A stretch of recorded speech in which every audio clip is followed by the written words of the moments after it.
Hi guys, welcome back to my channel SSC maths paces. कैसे हो रहे आप सब? आई होप सब ठीक हो गए।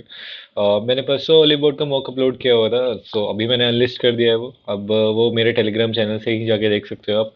लिंक मैं प्रोवाइड कर देता हूँ चैनल पे, वहाँ से जाके देख सकते हो सॉल्यूशन जितने भी हैं मैथ्स में। अभी तक मैंने जितना भी देखा था ऑलमोस्ट सारे यूट्यूब पे जितने भी लोगों ने अपलोड की हुई थी वीडियो, सबसे ज़्यादा मार्क्स ही थे। ऑल्दो मैंने दो क्वेश्चन सिली मिस्टेक कर दी थी उसमें, अभी बताता हूँ सारी चीज़ें।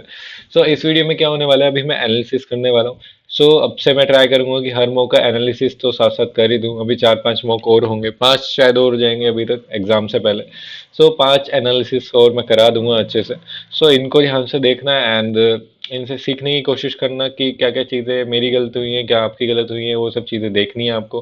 पहले मैं भी छोड़ देता था हॉलीवुड का मॉक तो, और मतलब अटेम्प्ट किया फिर छोड़ दिया, मैं दोबारा सॉल्यूशन भी नहीं देखता था इनके। लेकिन अभी मैंने सोचा है कि वीडियो अपलोड करके एनालिस्ट तो कर दिया मैंने, एंड अभी एक एनालिसिस वीडियो मैं अलग से बना दूं जिसमें मैं सिर्फ क्वेश्चन जो गलत है मेरी जो सही है वो सारे फटाफट दिखा दूं आपको। ठीक है, तो चलिए अभी शुरू करते हैं।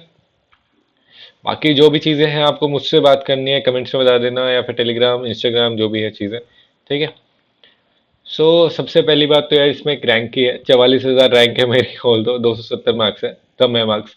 लेकिन 44,000 रैंक अगर आ रही है मेरे, तो सिलेक्शन भी नहीं होगा, इतनी तो वैकेंसी भी नहीं है, 17,000 ही है। सो ऐसा कुछ भी नहीं है कि जिनका 17,000 से ज़्यादा रैंक है उनका सिलेक्शन नहीं होगा, है ना।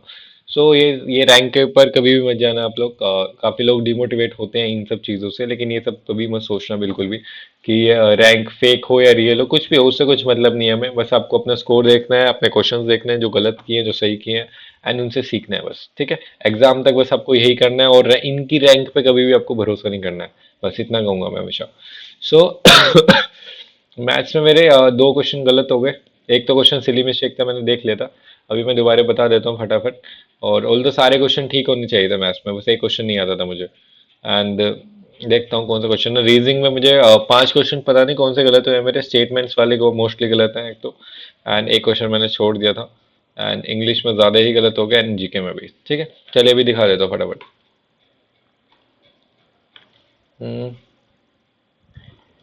टू कैंडिडेट्स थे, देखो फटाफट सारे मैं बता ही देता हूँ। ऑल दो मैंने सोल्यूशन करा ही दिए थे, वहां से आके देख सकते हो। स्टिल अगर दो कैंडिडेट है, ए और बी की प्रोबेबिलिटी है फॉर गेटिंग पास की इतनी है, find the probability that both are fail. तो वन माइनस, देखो पास प्लस फेल की होती है, पास प्लस फेल की वन होगी। ठीक है, कभी भी दो इवेंट्स, एक इवेंट होता है उसकी दो चांसेस होते हैं, या तो वो होगा या तो नहीं होगा, तो दोनों को मिला के हमेशा प्रोबेबिलिटी वन आती है। सो इसमें से जो फेल किया यहाँ से निकाल लो, 5/6 फेल की आ जाएगी, यहाँ से 5/8 यहाँ से आ जाएगी। तो बस इंटू करना चाहिए ना, और कुछ भी नहीं करना था। ठीक है,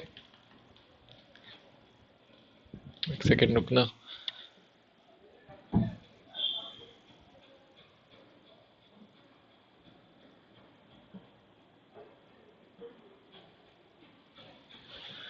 हाँ, सेकंड क्वेश्चन क्या है, इसमें मीन निकालना था। क्या निकालना था? मीडियन। इंक्रीजिंग ऑर्डर में रीच करना, और कुछ भी नहीं करना। फटाफट मैं बता रहा हूँ सारी चीज़ें। एंड इसमें सिर्फ कैलकुलेशन है, income, income expenditure and donation करनी थी बस इसमें। ठीक है, आपको याद होने चाहिए सारे क्वेश्चन। ये मेरा गलत हो गया शायद। इसमें 20 और 88 मानना था। हाँ, मैंने क्या किया था इसमें कि मैंने 22 और 88 मान लिया था, लेकिन अ, तो difference between the Q two digit number pizza क्या बनना, डिफरेंस इज 68। ये वाला स्टेटमेंट सही था इनका, 20 एंड 88 मानना था, मैंने 22 एंड 88 मान के आंसर निकाल दिया था ऑल इसका। लेकिन मेरा फर्स्ट स्टेटमेंट फिर गलत हो गई। सो देखो इस वाली में अगर देखोगे तो is always divisible by four था इसमें। तो ये इसका डिफरेंस कितना है कि 68 तो फोर से होता है, अगर ये 22 मान लेते हैं आप। ठीक है, sum of P and Q. Okay, sum of P and Q अगर इनका करूँ, 8 2 8 10। सो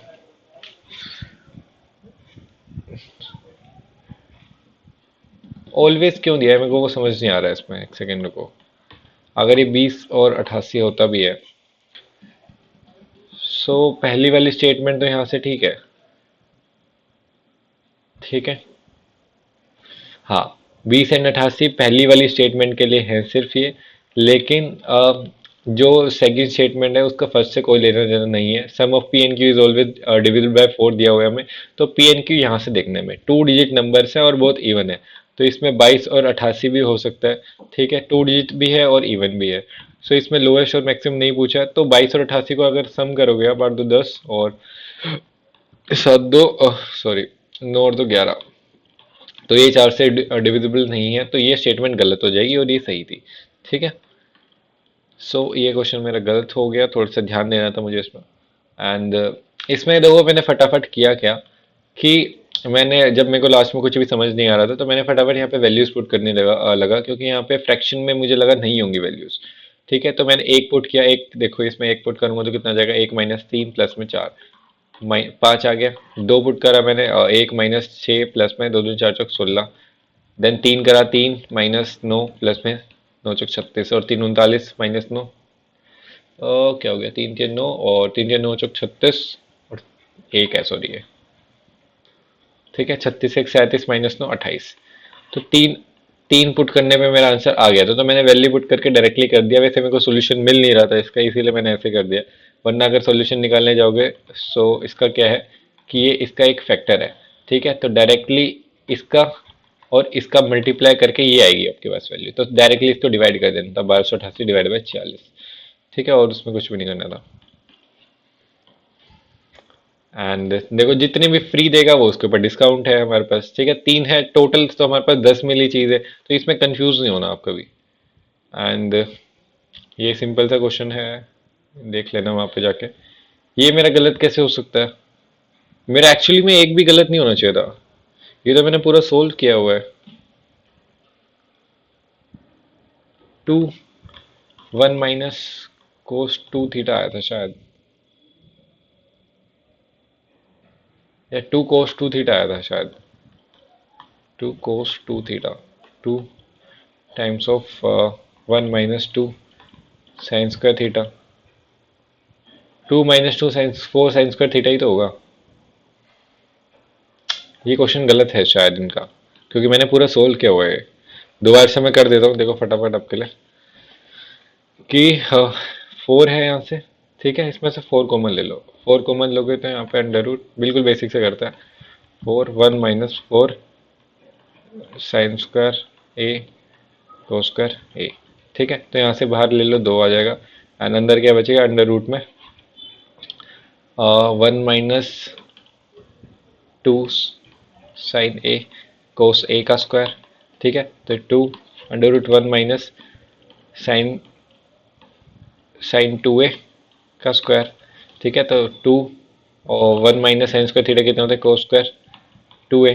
तो ये कितना आ जाएगा, 2 cos 2a। ये आना चाहिए था हमारे पास, एंड मैंने वही किया हुआ है। अगर ये 2 cos 2a है तो अगर मैं कोस वाली टर्म में रखूंगा इसकी वैल्यू, तो कोस स्क्वायर a - 1, 2 cos2a - 1, ये फॉर्मूला होता है। अगर इसको करोगे तो 4 cos2 a - 2 आएगा आंसर।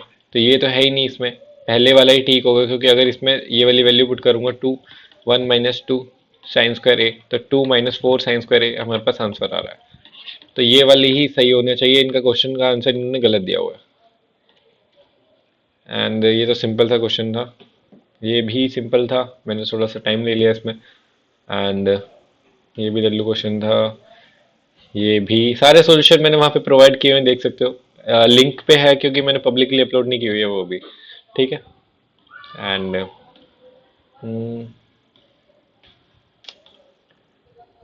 ये वाला भी अच्छा क्वेश्चन था। टाइम एंड वर्क के दोनों क्वेश्चन अच्छे थे इसमें। प्रोबेबिलिटी वाला क्या था कि हाँ, ये प्रोबेबिलिटी वाला मैं बता देता हूँ फिर से क्या था क्वेश्चन है। Probability of picking up 2 cards of the same suit when 2 cards are drawn at random from the deck. ठीक है, सेम सूट मतलब 13 13 के 4 सूट होते हैं, इसका मतलब ये है। ठीक है, तो 13 C1/52 C1, हमें बस यही करना था इसमें। और लेकिन 2 कार्ड्स लिए थे ना यहाँ पे, तो 13 C2/52 C2। ठीक है, तो कितना आ जाएगा, 13 × 12 52 × 51। ठीक है, 3 चौक 12, 3 17, 13 चौक 52, 1/17। अगर 1/17 आ रहा है एक डेक से, तो 4 डेक है हमारे पास, इसलिए 4/17 आंसर आ जाएगा इसमें। ठीक है, तो total surface area of pyramid, हाँ ओके। ये वाला बहुत लल्लू क्वेश्चन था, स्टिल मैंने गलत कर दिया। देखो दोबारा से मैं याद करने की कोशिश कर रहा हूँ क्या फॉर्मूला क्या था इसका। पिरामिड है एक, ये रहा पिरामिड, साथ साथ ही लर्न करने की कोशिश करते हैं, चलो। ठीक है, ये हाइट होगी इसकी। सो ये हाइट है इसकी, मैं अच्छे से बना लेता हूँ इसको।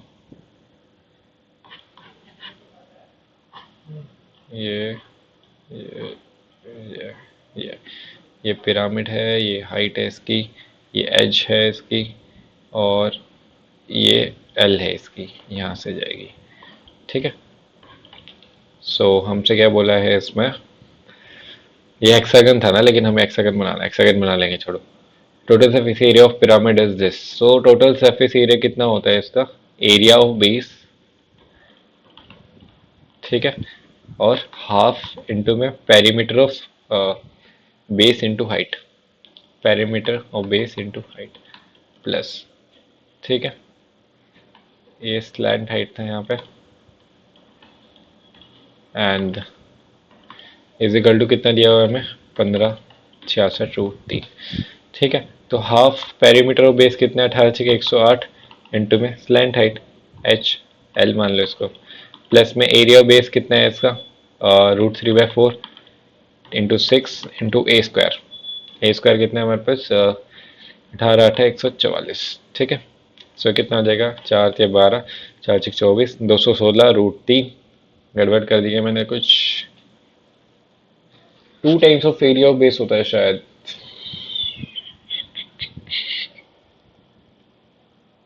हम्म, यही फॉर्मूला होता होगा, एरिया ऑफ बेस तो एक ही है इसमें, 2 टाइम्स क्यों होगा, बस इतना ही होगा शायद। 6 √3/4 ए स्क्वायर, 18 का स्क्वायर ही गलत लिख दिया मैंने, √3/4 ए स्क्वायर। ठीक है, मैं खुद से याद करने की कोशिश कर रहा हूँ, और मैं देख के भी बता सकता था, लेकिन मैं चीज़ें खुद से फिगर में देख रहा हूँ कि हाँ क्या हो सकता है इसकी चीज़ें, तभी आपको ज़्यादा याद रहेंगी, वरना भूल जाओगे आप। ठीक है, तो कितना हो जाएगा, 4 × 8 = 32, 4 × 4 6 × 6 = 6 × 8 = 48। ठीक है, सो यहाँ से कितना आ जाएगा, 108, और ये कितना आ जाएगा, 59 एल, 50 × 2 = 100, नहीं 54 आ जाएगा ये तो, 54 एल इज इक्वल टू, इसमें से माइनस कर दो कितना आएगा, √3, 0, 16 में से 8 गया 8, 14 में से 4 गया 10, 1080√3। तो एल कितना आ जाएगा, 108 ही रहने दो इसको, फिर इसको हो जाएगी 10, तो एल कितना आ गया यहाँ से, 20√3। सिंपल क्वेश्चन था ये, मुझे छोड़ना नहीं चाहिए था इसमें। सो बेसिकली सारे क्वेश्चन इसमें डुएबल थे, मैथ्स में पूरे के पूरे होने चाहिए थे मार्क्स। ये क्वेश्चन इनका गलत दिया हुआ है इन्होंने, एंड ये मैंने सिली मिस्टेक कर दी फटाफट। ठीक है, एंड ये वाला क्वेश्चन इसका बढ़िया था, दोबारा से देख लेना यार वीडियो में, थोड़ा सा बढ़िया क्वेश्चन रहे। ये क्वेश्चन मैं फिर से बताता हूँ, वैसे हिंदी और इंग्लिश में अलग है ये, इंग्लिश एंड हिंदी में अलग दिए हुए हैं क्वेश्चन। तो हिंदी के हिसाब से 2/3 है, इंग्लिश के हिसाब से 1/3 आंसर था इसका, अगर देखोगे ढंग से तो। इसमें वैल्यू पुट करनी थी बस, और ये भी इजी। एंड ये वाला क्वेश्चन का बेस्ट मेथड मैंने कराया हुआ है, वैसे ही किया करो डिफरेंस लेके। ठीक है, दोबारा से फटाफट बताता हूँ, CP, the profit earned when the waste is sold for rupees, this is 3/4 of the when it is sold for 126। तो बस इनका गैप को इक्वेट कर दे जितना भी है। ठीक है, और कुछ भी नहीं करना है इसमें। सॉल्यूशन देखना है यार, वीडियो में देख लेना, अभी मैं फटाफट कर रहा हूँ। एंड इसमें फ्रीक्वेंसी दी हुई है, मीन ऑब्जर्वेशन दी हुई है, तो इसको मल्टीप्लाई करोगे तो एफ एक्स आ जाएगा यहाँ पे, सिग्मा एफ एक्स अपॉन में सिग्मा एफ। मीन क्या होता है इसमें, मीन निकालना है ना हमें, हाँ, सिग्मा एफ एक्स अपॉन में सिग्मा एफ, बस हमें ये निकालना है। ठीक है, and the angle of elevation, ये बढ़िया क्वेश्चन था, मैं बता रहा हूँ फिर से। इसमें करना क्या था कि angle of elevation of a hot air balloon climbing vertically changes from 30 to 60 degree at 10 AM to 2 AM। Okay, तो इसका मतलब क्या था कि ये 30 है, ये 60 हो गया, 10 बजे तक यहाँ पे था, फिर 10 2 पे यहाँ पे, यहाँ से यहाँ पे उसे 2 मिनट लगे। ठीक है, और 1√3, तो ये 3 है पूरा, ये 2 आ जाएगा। ठीक है, 1060 कितना होता है, रूट रूट तीन, तो ये रूट तीन है, ये तीन है, तो रूट तीन आ ही जाएगा, सेटिस्फाई कर जाएंगे रूट तीन, एक और दो। सो यहाँ पे क्या दिया हुआ है हमें, रूट तीन की वैल्यू कितनी दी है, डिस्टेंस 300 मीटर अवे, इसकी वैल्यू 300, एक की वैल्यू कितनी है, 100 रूट तीन, तो 200 रूट तीन, और हमें स्पीड पूछी है, स्पीड इजकल डिस्टेंस अपन में टाइम, 200 रूट तीन अपन में दो। ठीक है, डिटेल सोल्यूशन मैंने करा दिया ऑलरेडी, इसलिए मैं जल्दी जल्दी करा रहा हूँ, ये भी लल्लू क्वेश्चन था, एंड ये भी, इसमें ये मैंने क्वेश्चन सही हो गया, मुझे लगा ये मेरा गलत है। Diameter of first ball is 4, हाँ ये मेरा सही क्वेश्चन है, मेरे दोस्त ने बता दिया था मुझे कि गलत हो गया तेरा शायद, मुझे लगा कि मैंने लास्ट में स्क्वायर लेना भूल गया, लेकिन सही है मेरा। Rate of interest per annum, ये सिंपल क्वेश्चन था ये भी, एंड ये वाला क्वेश्चन अच्छा था, इसमें देखो मैं फटाफट बताता हूँ कि मुझे पता था कि देखो अगर इसमें 4a² आ रहा है, यहाँ पे 4 4 है, तो 64 बनना था एंड माइनस का ही बनेगा, इसलिए मैंने ये लगा दिया फटाफट, वरना इसको करना कैसे था कि पहले इन दोनों को लोगे तो कितना आ जाएगा, 4a² और -1/4a²। ठीक है, सो अब इसमें क्या मान लिया, 4a² को y मान लो कुछ भी, ठीक है, इंटू में जो भी है ये सब चीज़ें, y -1/y, और यहाँ पे कितना आ जाएगा, y प्लस में 1/y प्लस में 1, y प्लस 1/y माइनस में 1। ठीक है, सो अभी इनको मल्टीप्लाई कर दूं या इनको मल्टीप्लाई करूं, पहले इसको कर देता हूँ, तो इसको मल्टीप्लाई करोगे तो कितना आ जाएगा हमारे पास, हम्म, कर ही देते हैं यार पूरा,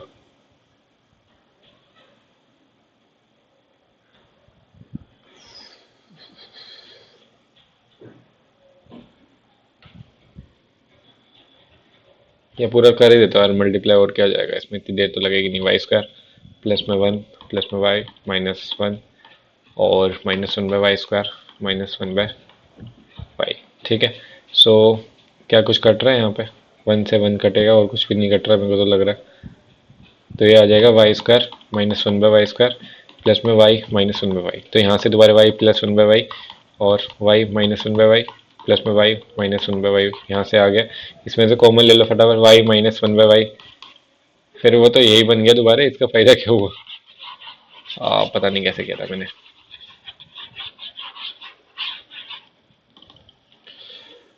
मुझे भी समझ नहीं आ रहा यार मैंने कैसे किया था, लेकिन हाँ इजी था गैस करना ये। ठीक है, टाइम वेस्ट नहीं करना मुझे, इसीलिए फटाफट भर रहा हूँ, ना उस क्वेश्चन पे भी रुक सकता हूँ मैं काफी टाइम तक।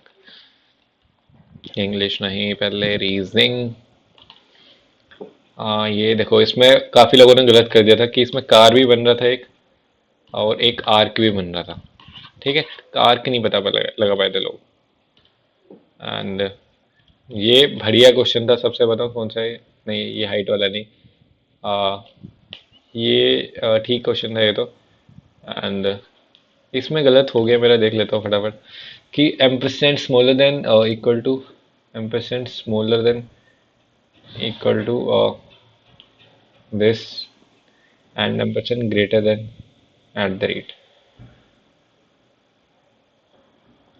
मेरे को पता है अभी तक ये समझ नहीं आया, क्योंकि बीच में ये स्मॉलर देन का यहाँ पे इक्वल नहीं है, सो स्टिल मुझे समझ नहीं आया कि इन्होंने इधर क्यों दिया हुआ है, क्योंकि अगर ये इक्वल होता तो इधर बनता था, यहाँ पे इक्वल नहीं दिया हुआ है, मुझे नहीं पता, स्टिल बता देना कमेंट्स में यार आप लोग। एंड ये easy easy easy easy easy easy, ये सबसे बढ़िया क्वेश्चन था, ये सबसे डिफिकल्ट क्वेश्चन था यहाँ का, मतलब इस मॉक का रीजनिंग का, कि आउटसाइड इनसाइड, ये आईपीएस क्लर्क लेवल का क्वेश्चन था, प्रीलिम्स का ही, भले ज़्यादा डिफिकल्ट भी नहीं था इतना। एंड इसमें air pollution level has been rising in urban areas causing health problems and environmental damage। Air pollution is solely due to natural causes like wildfire, volcanic activity।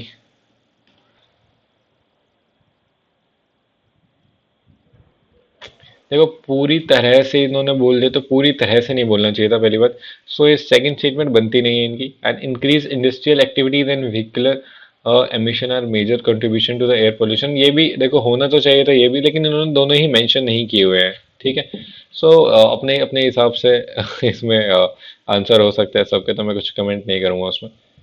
Discount to customer, okay, इसमें तो दोनों था, and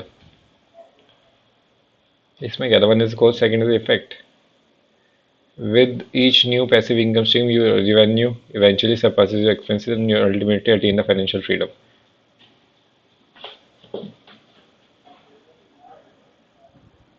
okay, simple question है, मैंने फालतू में गलत किया। एंड 43।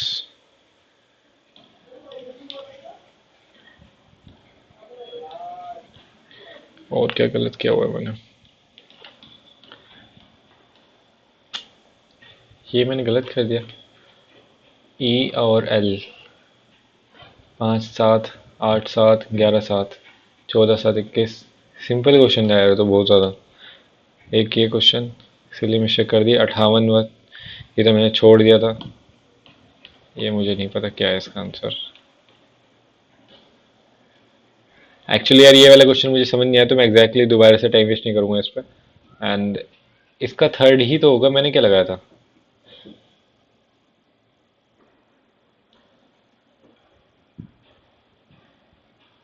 आ,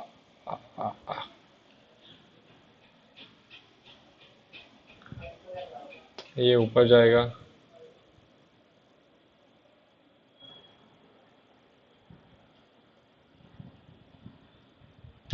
ये मुझे अब मुझे नहीं पता चला ये गलत क्यों है मेरा। सी। ओके।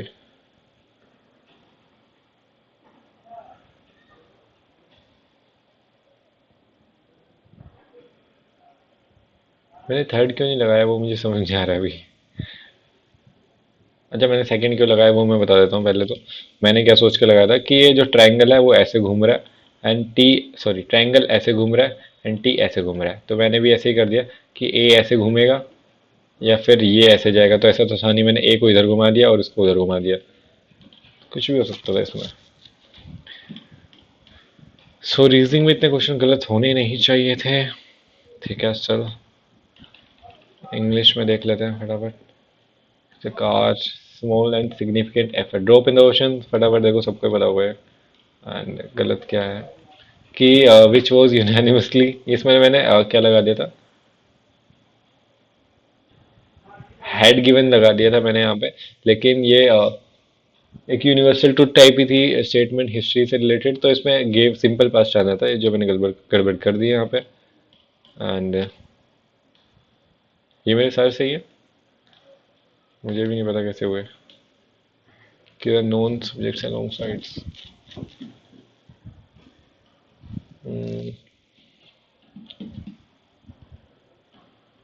स्ट्राइकिंग, रेस्ट्रिंग, एक्सपेडाइट, प्रोक्रेस्टिनेशन, डिले, एसिटेट और पोस्टपोन तो एक ही था, सिमिलर था, ऑप्शन से कर सकते थे। प्रोक्रेस्टिनेशन मतलब क्रेस्टिनेशन मतलब एक्सपेडाइट, और इसका एंटोनिम है, मतलब डिले नहीं करना, जल्दी से जल्दी करना चीज़ों को। एंड इन्फ्लुएंस, फेयर, फ्रेंडली, इसमें कंट्रास्ट करना था बस चीज़ों का। 75, ट्रू, एक्सेप्टेड, फिक्शनल थी इसका। मैं फिक्शनल ही कर रहा था, फेबल कहानियाँ जो एनिमल से रिलेटेड होती है वो होती है, मैं भूल गया था ये सब चीज़ें। And bridge will be constructed का सिंपल क्वेश्चन था ये तो। एडवोकेट करना था, क्रिटिक मैंने फालतू में लगा दिया इसमें। And proactive mindset among employees, proactive का मतलब है प्रिवेंटिव, मतलब सेफ खेलना एक तरीके से कह सकते हो, इसका मतलब ये था। लेकिन मैंने रिएक्टिव लगा दिया उसका। Lack of intrinsic motivation, fear failure लग रहा था मुझे तो। मैं नहीं देखना चाहूंगा, चलो यार देख लेता हूँ फटाफट ये। C B, effective communication is the vital for fostering strong. मेरे को लग तो रहा था सी से स्टार्ट होगा। Strong relationship in personal person chatting, active listening is, यही होना चाहिए था, सिंपल था। ये ए से स्टार्ट होगा, tourism contributes to the economy, exchange over tourism, how के नाम, कुछ भी था ये दोनों, ये थोड़े अजीब अजीब से कनेक्शन ऐसे कर रहे थे initially. Approved of the new scheme, appraisal थी वो तो। As superior to, consult herself के, omniscient Manohar Lal Khattar. Okay, change हो गया। मैंने जब पढ़ा था तब तो यही था यार, मैं उसके बाद पढ़ा ही नहीं कुछ भी। Second battle battle of Panipat, ये कैसा हो सकता है यार? मैं जीके देखना तो नहीं चाहता, चल देख लेता हूँ फटाफट, कुछ तो काम आएगी बाद में भी। Manohar Lal Khattar, okay. Housing and urban affairs का सेकंड बैटल ऑफ पानीपत से स्टार्ट हुई थी 1857 में, 10 मई को थी। एंड सस्टेनेबल डेवलपमेंट गोल कहाँ पे, फर्स्ट सिटी भोपाल थी। वर्ल्ड लॉजिस्टिक लॉजिस्टिक में 38 इंडिया की रैंक। अमाइलेज शुगर में कन्वर्ट करता है, कन्वर्ट चार्ज को। And only be theosophical society, Annie Besant नहीं खोजी थी क्या? Ministry of housing urban affairs Amrut. 142 था। Supreme court to give the justice any case. Bardoli चीरा, थंडरस्टॉर्म असम में है, टोरेंशियल डाउनफोर्स, बरदौली चीरा। We are calling is not a local code with lavender. So that is boron. Actually मेरे को दो ही option बचे थे इसमें, एल्यूमिनियम और सिलिकॉन। मैंने बोरोन एल्यूमिनियम तुक्का मारा था इसमें। And all of the above था इसमें। अंडर द रेवेन्यू और पेमेंट इंटरेस्ट भी आएगा, ग्रांट एंड सब्सिडीज भी आएगा। यूएसए में ये प्रीलिम्स में क्वेश्चन आया था मेरे, इसलिए याद था मुझे। लार्जेस्ट कोल रिजर्व कहाँ है? और इसकी डाइन होती है फोर्स की CGS unit. And parliament Britain से लिया था। एंड ये मैंने गलत कर दिया फालतू में यार, एनीमिया खून की कमी से, विटामिन ई से होना चाहिए था। एंड फर्स्ट कड़ी हिमालय की सबसे बड़ी है माउंट एवरेस्ट। एंड सेकंड का एंडीज की माउंट अकोंकागुआ। एंड काराकोरम की K2। एंड एटलस माउंटेन की mount Toubkal. Okay. India is micro finance first, ये मेरे आईबीपीएस क्लर्क के एग्जाम में आया था। फर्स्ट सेवा बैंक था ये, first micro finance bank. Kabaddi में गया था Dronacharya, Bhaskaran E receive. Panchayati Raj Ashok Mehta committee. And conviction of offences 20 में है। एंड लोएस्ट पॉपुलेशन सिक्किम में, अर्बन पॉपुलेशन हाईएस्ट 10,000। ये भी मेरे आईपीएस क्लर्क के एग्जाम में आया था, इसलिए मुझे 2-3 क्वेश्चन याद थे। बस हो गया, फटाफट जल्दी से कर दो इसको। ठीक है। सो ऑल दो मतलब सारा एनालिसिस मैंने करा दिया है, कैसे करना है आपको वो भी मैंने बता दी है चीज़ें। टाइम वेस्ट नहीं करना है ज़्यादा, एक क्वेश्चन के पीछे भागना नहीं है, मतलब बैठे नहीं रहना है सिंपली। बस चीज़ों को देखना है, समझना है और आगे बढ़ना है। ठीक है, बस इतना ही करना है आपको, टाइम वेस्ट नहीं करना बिल्कुल भी। फिर से एक और चीज़ मैं बता रहा हूँ आपको, अपने आपको डिमोटिवेट नहीं करना रैंक को लेके। मैं कभी टेंशन नहीं लेता इन सब चीज़ों की। ठीक है, मुझसे ज़्यादा अभी तक आप लोगों के भी मुझसे ज़्यादा ही मार्क्स आ रहे हैं ऑलमोस्ट, हर मतलब काफ़ी स्टूडेंट्स के मुझसे ज़्यादा ही रहते हैं। सो मुझे उस चीज़ को लेके भी इतनी टेंशन नहीं रहती कि यार मैं मेरे साथ क्या हो रहा है एंड ऑल। क्योंकि मेरे को इतना पता है कि मैं ठीक कर लूंगा, एक होप तो है मेरे पास। ठीक है, लेकिन उस होप को लूज नहीं करना है आपको कभी। ठीक है, भले ही आप धीरे धीरे चीजें कर रहे हो, लेकिन उस होप को जब अगर खो दोगे आप तो चीजें कर भी नहीं पाओगे आप। इसीलिए मैं कह रहा हूँ कि दूसरों से कंपेयर भी करो या नहीं करो वो बात अलग है, लेकिन करते भी हो तो अपने होप को कभी खत्म नहीं करना है आपको कि हाँ तुम ठीक नहीं हो सकते या फिर तुम्हारे मार्क्स अच्छे नहीं आ सकते। बस यही सोच के चलो हमेशा, मुझे बस यही सिखाना है आपको। सो अभी मिलता हूँ यार नेक्स्ट वीडियो में, अभी के लिए बाय, टेक केयर।